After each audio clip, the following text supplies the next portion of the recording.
नमस्कार दोस्तों, मैं श्रद्धा श्रीवास्तव आपका बहुत बहुत स्वागत करती हूँ आपके अपने ऑनलाइन चैनल स्मार्ट एडुकॉम में। कल हमने इंग्लिश की क्लास में डिस्कस किया था मेथड्स ऑफ टीचिंग और मेथड्स ऑफ अप्रोचेस, यानी अप्रोच और टीचिंग की अप्रोचेस क्या होती हैं और मेथड्स क्या होते हैं, इस पे हमने डिस्कस किया था। और हमने साथ ही में बताया था 4 मेथड्स यानी 4 methods of teaching. Grammatical method बताया था, ग्रामेटिकल जो है कि ट्रांसलेशन मेथड बताया था, डायरेक्ट मेथड, बाइलिंगुअल मेथड और ऑडियो लिंगुअल मेथड के बारे में हमने डिस्कस किया था, जिससे हर साल एग्जाम्स में क्वेश्चन ज़रूर आते हैं और सबसे अधिक क्वेश्चन तो ग्रामर ट्रांसलेशन मेथड से ही पूछते हैं। उसके आगे जो मेथड्स बच गए थे, 6 मेथड अभी और बचे हैं, उस पर आज हम लोग डिस्कस करेंगे। 5th नंबर का हमारा जो मेथड है उसके जस्ट आगे वाला ऑडियो लिंगुअल मेथड के आगे का जो मेथड है वो है लैंग्वेज इमर्शन मेथड। इमर्शन मतलब किसी 2 चीज़ों को एक में मर्ज कर देना, मिला देना। तो अगर आप वर्ड पकड़ के पढ़ेंगे तो भी आपको क्लियर होगा। लैंग्वेज इमर्शन मेथड, इसमें क्या होता है, लर्नर इज अलाउड और made to immerse in second language. Second language means English. Learner यानी जो पढ़ रहा है वो अलाउ है उसको क्या करना, अपनी जो फर्स्ट लैंग्वेज है उसको सेकेंड लैंग्वेज में मर्ज करना। मान लीजिए हम इंग्लिश पढ़ रहे हैं और मेरी फर्स्ट लैंग्वेज हिंदी है, तो क्या होगा, हम हिंदी का कुछ वर्ड इंग्लिश में मर्ज कर सकते हैं।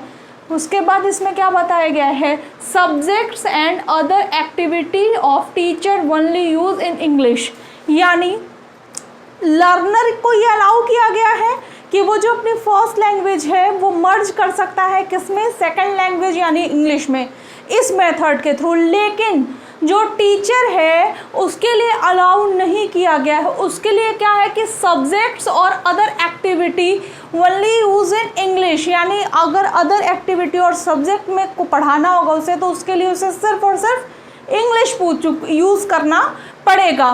तो ये जो 2-3 चीज़ें हैं इसके बारे में, ये ही ज़रूरी है। और देखिएगा, आपने अगर ग्रामेटिकल ट्रांसलेशन मेथड या डायरेक्ट मेथड का रिवीजन किया होगा और आप प्रीवियस ईयर का पेपर उठा के देखेंगे तो उससे बहुत सारे क्वेश्चन आपको मिल जाएंगे।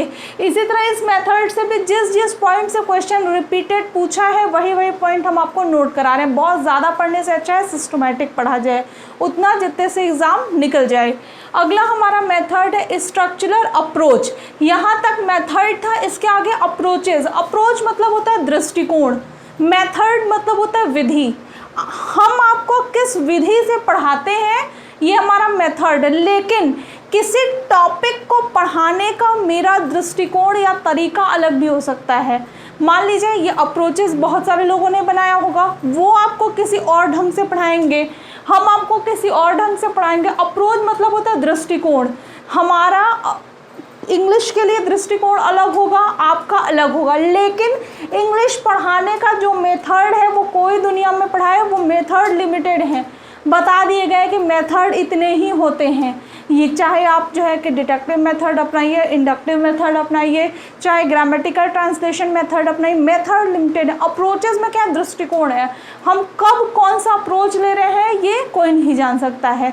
तो अब यहाँ से क्या शुरू हो रहा है, अप्रोचेस शुरू हो रहा है। स्ट्रक्चरल अप्रोच, स्ट्रक्चरल अप्रोच यानी स्ट्रक्चर पे फोकस होता है, इसमें सेंटेंसेस के, वर्ड के, फ्रेजेस के, इसमें स्ट्रक्चर पे अप्रोच किया जाता है, ज़्यादा ध्यान दिया जाता है। Focused on sentences, word and phrases. इसमें क्या किया जाता है, जो सेंटेंसेस है किस फॉर्मेशन में लिखा गया है। जैसे आपको पता होगा, अगर आपने टेंस पढ़ा होगा, कि टेंस अगर प्रेजेंट इंडेफिनिट टेंस की बात करें या सिंपल प्रेजेंट टेंस की, उसमें सबसे पहले सब्जेक्ट आता है, फिर वर्ब आता है। वर्ब अगर सिंगुलर नंबर है तो एस या ई एस लगता है और फिर ऑब्जेक्ट आता है। ये क्या है, एक स्ट्रक्चर है, तो इस पे हमारा फोकस ज़्यादा होता है। ये जो स्ट्रक्चरल अप्रोच है इसमें भी यही होता है कि सेंटेंसेस का जो अप्रोच है, वर्ड का जो अप्रोच है, उस पर फोकस ज़्यादा होता है। मिस्ट्री ओवर ग्रेडेशन सेक्शन, यानी मास्टरी ओवर ग्रेडेशन सेक्शन, यानी ऑर्डर ऑफ सेंटेंसेस, कि पहले कौन सा सेंटेंस आता है एक किसी पैराग्राफ में, उसके बाद कौन सा सेंटेंस आएगा, उसके बाद कौन सा सेंटेंस आएगा। ग्रेडेशन सेक्शन मतलब ऑर्डर ऑफ सेंटेंसेस, किस ऑर्डर में कौन सा सेंटेंस होना चाहिए। स्ट्रक्चर पैटर्न, यानी अगर हमें पता है कि पहले अगर क्वेश्चन पूछा जाएगा, उसके बाद उसका आंसर होगा, फिर नेक्स्ट क्वेश्चन होगा। किसी भी बच्चे से अगर आप उसका इंट्रोडक्शन पूछेंगे तो पहले क्या पूछेंगे, उसका नाम पूछेंगे, उसके बाद उसके मम्मी का नाम, फिर पापा का नाम, ये एक स्ट्रक्चर है। तो स्ट्रक्चर पैटर्न पे भी फोकस किया जाता है इनमें। अगला जो हमारा मेथड है वो है सिचुएशन अप्रोच। सिचुएशन अप्रोच देखिए, नाम से समझ में आ रहा है कि सिचुएशन पर डिपेंड होगा। बच्चे को एक ऐसी सिचुएशन देंगे जहां वो उसके बारे में लिख सके, समझ सके या बोल सके। इसमें क्या होता है, सिचुएशन टू मेक और लर्न, यानी लर्नर जो है या चाइल्ड जो है उसको आप क्या करेंगे, एक ऐसी सिचुएशन देंगे जिसमें वो समझ सके और पढ़ सके। जैसे मान लीजिए इंग्लिश समझाना है, कोई टॉपिक है, आपने एक चार्ट बना दिया। अब वो चार्ट बनाएगा, इट मीन्स कि उस पर वो ध्यान देगा और उस चीज़ों को समझेगा। तो ये क्या दिया आपने उसको, एक सिचुएशन दे दिया। और एग्जांपल देखिए टेबल्स, जैसे इंग्लिश में अगर आप किसी चीज़ का टेबल बनवाना चाहें, किसी भी चीज़ का टेंसेस का एक टेबल बनवा लिया, तो वो टेंसेस का टेबल बनाएगा तो क्या करेगा, टेंसेस का नाम लिखेगा, हर टेंस कितने पार्ट में डिवाइड होते हैं वो लिखेगा एक टेबल पे। उसके बाद फिर क्या करेगा, हर टेबल्स का एक रूल बनाएगा कि सिंपल सेंटेंसेस का क्या रूल है, प्रेजेंट कॉन्टिन्यूअस का, पास्ट कॉन्टिन्यूअस का। तो वो जो टेबल बनाएगा वो हमने क्या दिया, उसको एक सिचुएशन दे दिया। सिचुएशन बेस्ड उसने क्या किया, एक टेंस का चार्ट बनाया, टेबल बनाया और उस पर उसका पूरा रूल्स लिखा। उससे क्या हो गया, हमने उसको एक ऐसी सिचुएशन में डाला जिससे उसने खुद ही पढ़ना सीख लिया। तो ये क्या है, सिचुएशनल अप्रोच होता है। अगला जो हमारा है वो है इलेक्टिक अप्रोच या इलेक्टिज्म। इसका अभी तक सिर्फ और सिर्फ डिफिनेशन पूछा गया है। क्या है इसका definition, teachers uses of various teachers uses a variety of method strategies from various approaches of English according to the aim, ability, style of learner। यानी बच्चा किस तरह से सीखता है, जो लर्नर है, जो सीखने वाला है, वो हो सकता है धीरे सीखे, हो सकता है जल्दी सीखे, उसकी IQ पे डिपेंड करता है कि वो किस तरह का बच्चा है। तो वो अगर जल्दी सीखने वाला है हम उस तरह से उसको सिखाएंगे, धीरे सीख रहा है, नहीं समझ में आ रहा हम उस तरह से उसको सिखाएंगे, बार बार समझा के सिखाएंगे। तो वो इस मेथड में यही बताएगा और इसका डेफिनेशन ही कई बार पूछा गया है।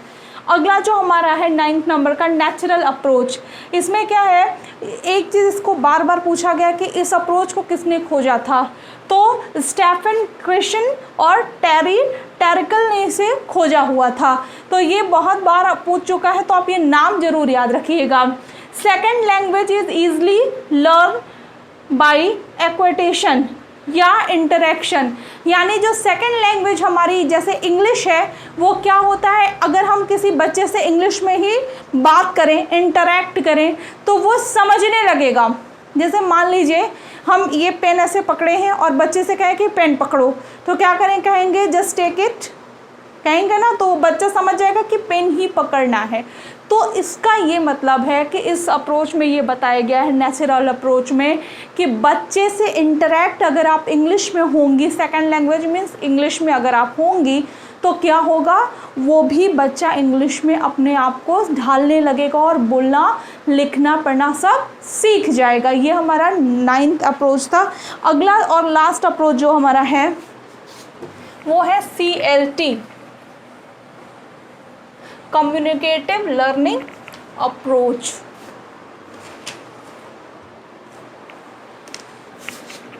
CLT इसका फुल फॉर्म होता है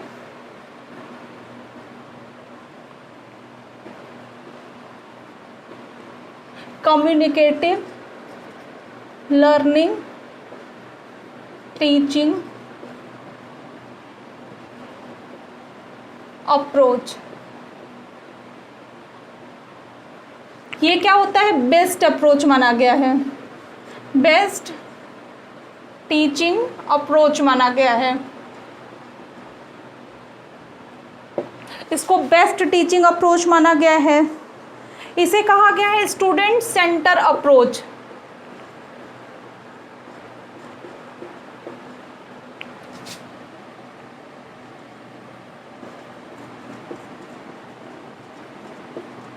इसे क्या कहा गया है, स्टूडेंट सेंटर अप्रोच, यानी हमारा पूरा ध्यान किस पे होता है, बच्चों पे ही होता है। वैसे तो सारे में होता है, लेकिन इस अप्रोच में 99% ध्यान आपका सिर्फ और सिर्फ बच्चों पे ही होना चाहिए। इसे क्या कहा गया है,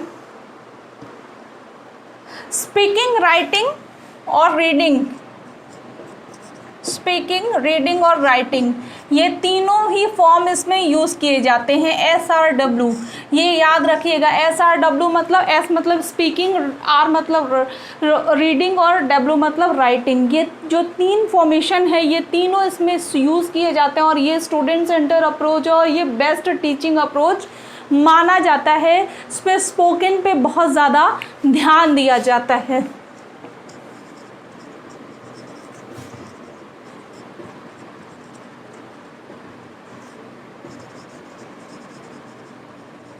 यानी बच्चा किस तरह से बात कर रहा है, उसके अंदर एडिकेट्स किस तरह के हैं, वो किस तरह से अपनी पर्सनालिटी को दिखा रहा है, वो इस अप्रोच में बताया जाता है और SRW फॉर्मेशन जो है वो इसमें यूज़ किया जाता है।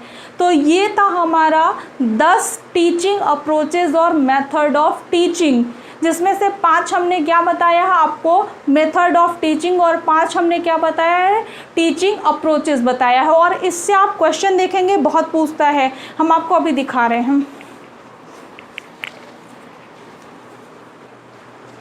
अच्छा, अगर आप प्रीवियस ईयर का पेपर सॉल्व करना चाहते हैं तो ये आपका जो है कि यूथ कंपटीशन की किताब है, जिसमें अभी तक चाहे यूपी टेट हो, सी टेट हो, कोई भी टेट हो, इसमें सारे पेपर आपको मिल जाएंगे और सब्जेक्ट वाइज। ये भी नहीं कि प्रीवियस ईयर का पेपर है तो सारे सब्जेक्ट का, हर सब्जेक्ट का अलग अलग पेपर है। और जो भी सही आंसर है गवर्नमेंट की तरफ से, NCERT बेस्ड है ये, वही आंसर इसमें दिया हुआ है और जिस पे कोई भी विवाद है उस पर स्टार बना दिया है। तो आप ये किताब भी यूज़ कर सकते हैं अगर आप चाहें तो। 2-4 क्वेश्चन हमने निकाल रखे थे जो आपको दिखा सकते हैं हम अभी।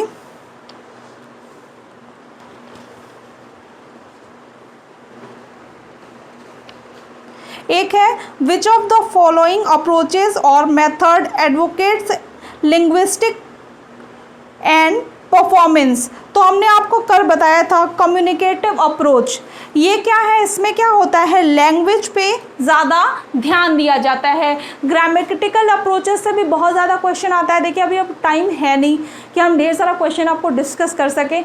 कल हम सिर्फ और सिर्फ इसी बुक से जितने भी प्रीवियस ईयर क्वेश्चन है वो आप तक पहुंचा देंगे। अगर आप चाहें तो इस मेथड से खुद भी क्वेश्चन सॉल्व कर सकते हैं। बुक का हमने नाम बता दिया है, यूथ कंपटीशन। इसकी बुक भी आप खरीद सकते हैं चाहें तो, ईजिली अवेलेबल है किसी भी ऑनलाइन वेबसाइट पे, ऑनलाइन साइट पे, ऐप पे, हर जगह उपलब्ध है ये।